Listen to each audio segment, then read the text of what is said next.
£1 million, and they're running. And Muhab makes it. Muhab making it from over on the far side. Bahri going to the outside, which is very unusual. Bahri going quite to the wide outside, isolated, all on his own there. Bahri and his pacemaker, Muhab, on the inside as they pass the 6 furlong pole. Martini and Ridgewood Pearl comes next. And the back marker is Soviet Line, and still isolated over on the far side is Bahri as they pass the 5 furlong pole. Muhab on the near side. Just in behind is Ridgewood Pearl, then Mr. Martini, and behind Mr. Martini is Bishop of Cashel, and then Soviet Line. They're past the half-mile marker, and Willie Carson, riding his tactical race on the wide outside on Bahri, is in front by about 2 lengths as he makes the turn.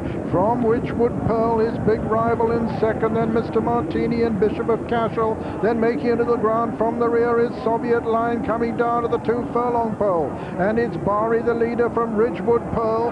Bahri on the far rail, Ridgewood Pearl on the near side. Soviet Line is improving all the time towards the stand side. Bahri is quickening over on the far side, and the mare is now under pressure, Ridgewood, and Bahri has got up.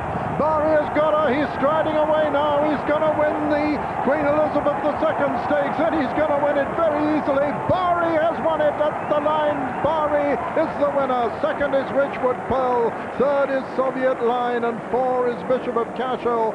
5 came Mr. Martini, and 6 was the intended pacemaker, Muhab. And so an amazing tactical race this by Willie Carson, and the result of the Queen Elizabeth II Stakes. First, number 3, Bahri, owned by Sheikh Hamdan Al Maktoum, trained by John Dunlop, and ridden by Willie Carson, his 8th winner of the Queen Elizabeth II, and second was number 6, Ridgewood Pearl, owned by Mrs. Anne Coughlin, trained by John Oxenarland and ridden by John Murter, and third was number 2, Soviet Line, owned by Sheikh Maktoum Al Maktoum, trained by Michael Stout and ridden by Walter Swindon, with number 4, Bishop of Cashel. You've got to say it's a tactical triumph for Willie Carson. He decided that was where the ground was, that was where he was going to go. He disregarded his pacemaker, and he's come over. When he comes over, he's got a lead of 4 lengths, and he hasn't been on a race on good to soft ground. He's been racing on practically firm ground under the trees. Ridgewood Pearl and John Murter move up to him, but this is a game that brings elephants to their knees.